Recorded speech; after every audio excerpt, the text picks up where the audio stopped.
Hello, my name is Howard Simons, and we're going to take a look at making some wine today. A real easy, sort of simple wine blend that will be ideal for your first attempt.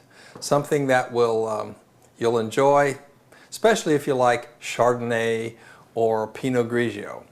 Both of those wines are really favorites of mine. And this is not going to be that wine. It's going to be sort of a simplified version of a white wine that's very affordable, but will capture some of the key flavors.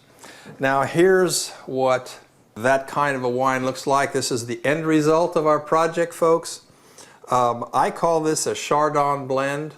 That's probably misleading, but I wanted to know in our collection of wines what we intended to do with this particular wines, that it was going to sort of echo a Chardonnay type flavor and body and crispness. And it's really a white blend with some fruitiness to it, and I'll explain that later. But this is an example of what you'll do. You'll be able to have a nice wine bottle like that, make your own labels, design them, and we call our little home winery, since we've been making wine since 1973. That's a long time. And we call it the Hidden Garden Winery. And why is it the Hidden Garden? Nobody knows where it is. Anyway, it's in our house, and I think it's a great idea to encourage you to get into making your own type of wine. So I'm going to review some of the equipment that you'll need to get started. And I've got these things laid out here. You start your wine basically in a fairly good sized bucket. You can see that this one already has markings on it for gallons. This is a food grade plastic container that is designed specifically for making homemade wine. And the gallon markers. Today we're going to make 3 gallons. The reason I'm choosing that is that it takes just as much time and effort to make 1 gallon as 3 gallons and actually as 6 gallons. So we're just going to go with a 3-gallon batch today, keep things simple. The primary fermenter is what this is called. This is where you initiate the fermentation action. It has a lid with a hole in it. I had to cut that hole in there. I kind of used a hole saw, and it fits tightly. You can see the rubber seal that's on the inside to make sure you get a firm fit. This is a bung, B-U-N-G, but just call it a stopper. I designed it so that this would fit in there, and that hole is there for an airlock. What you don't want is air coming into the wine. What you want is for the gases that the fermentation process produces, the CO2, etc., and the action of the yeasts, to leave the wine. And so there's a combination of things. This is an airlock tube, and there's a little stopper that goes in there. Actually, it dances around. This is actually the stopper. And then they fit together like this, and the whole assembly will go in there. And there is a little line there. I'm not sure you can see it or not, but the line is there for what you can fill it up with some water, and I would recommend using either distilled water or well-filtered water. And the action of the gas leaving causes that little middle piece to rise up, and then it'll bubble out. And I like this style. There's several styles of airlock, but that, as you come into the kitchen, which is where we are now, and where you make your wine, where we make our wine, and you'll likely make your wine. It's called the kitchen floor. That tells you things are working right, and I like that. So that's one of those pieces of equipment. Another thing is a handy tool that you'll have to invest in, a giant plastic spoon. I like the plastic more than the wood. No pores, and you can see why you need a long one. And this end is designed to go in the secondary fermenter, which is a bottle, and because you'll be stirring that as well. But we'll get into that on the next phase. This is the primary phase, the first phase, called the initial fermentation or primary fermentation phase.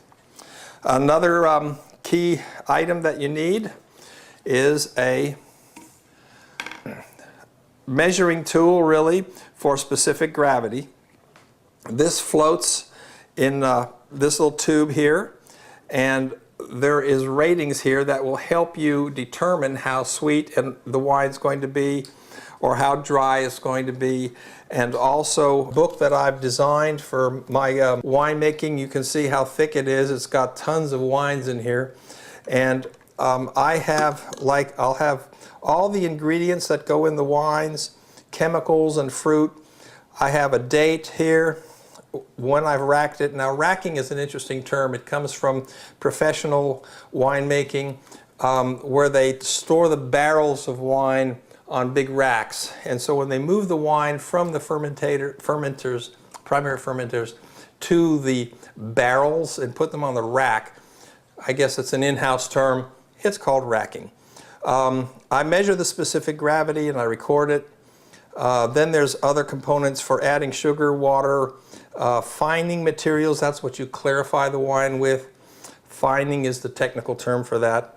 And also potassium sorbate or other types of additives. Potassium sorbate is a standard chemical that you use to stabilize the wine. It actually stops the fermentation period. It causes the yeast more or less to be sterile in terms of reproduction, and the yeast hulls will fall out and in the sediment. And the sediment in the bottom of a wine is called lees, L-E-E-S. And so the lees is a mixture of spent yeast and the yeast hulls and fruit pulp that's sitting in the bottom of the wine jug. And when we move from the primary fermentation phase to the secondary fermentation, which is about a week apart, we will transfer this wine called the must, M-U-S-T. We'll transfer the must into the secondary fermenter, and we'll leave the lees in this, and then we'll clean this up. And then what do you do with a clean bucket? You start another batch of wine.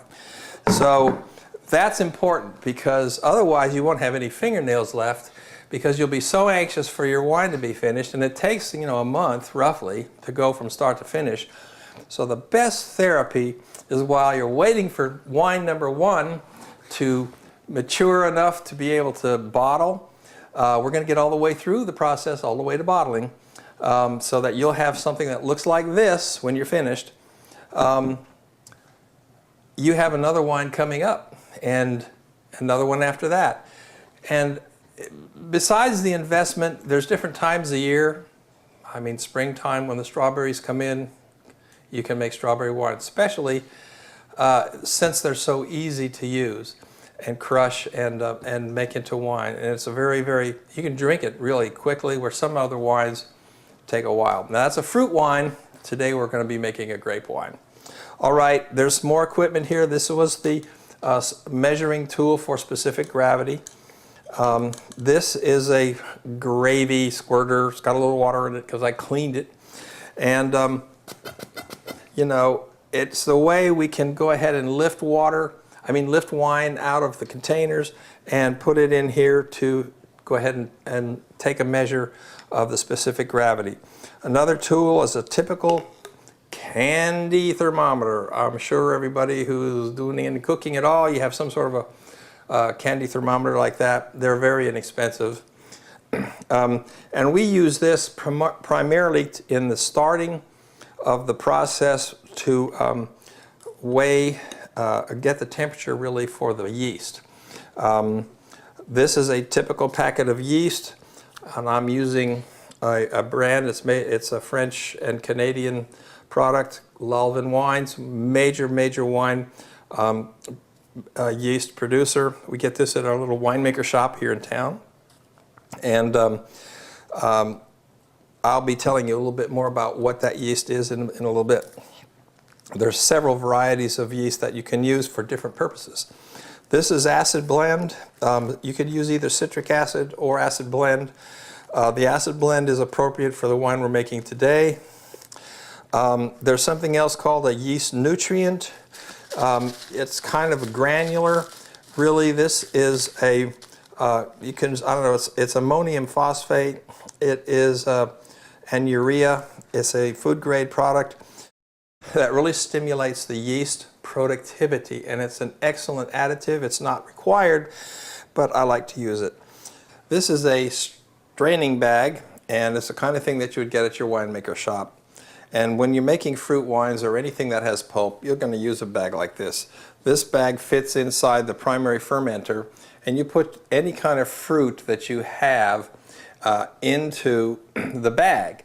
And then when the primary fermentation period is finished, you can lift most of the residual pulp out, and what's left is the digested parts of the fruit, which are sitting in the bottom, and that's part of the lees. Anyway, this is important because in our recipe today, we're going to use a little bit of fruit.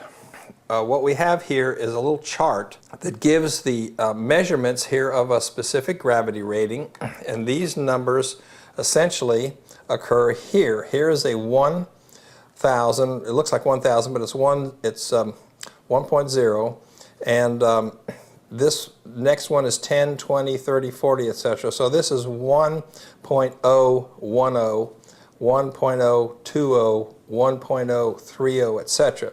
Now where we're going to start today is down here on this line, which says 1.095, and it's going to yield approximately a potential alcohol of 12.9% alcohol.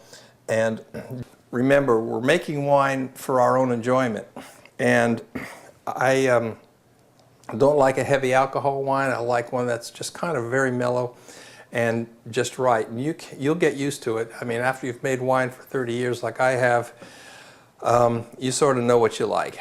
And so this is one of the wines that I really like. The last thing that I wanted to kind of point out, I printed this off on a color printer, but it actually gives all of their various yeast products that they have.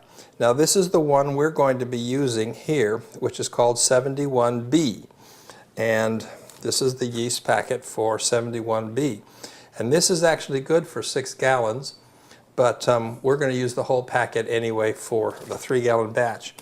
Now this tells you what types of wine are serviceable or are appropriate for these different yeasts. Now we're going to be making a white wine, but it's not a dry white. The yeast called D47 has 4 stars for dry white, but we're going to be using the 71B because let me tell you, it gives you an explanation really of why the properties of the yeast and what they yield. If we look up the 71B here, basically what it says, it's used primarily by professionals for young wines such as Vin Nouveau, which is a red wine, and etc. But it has produces a significant esters, which is the flavors and the aromas, which I like, and I think help accentuate the fruity aspect of what we're doing. So I've elected to use this one, and I have before with a white, that to me is an enhancing feature of this particular yeast. So at this point we need to shift over and get busy and start making our wine.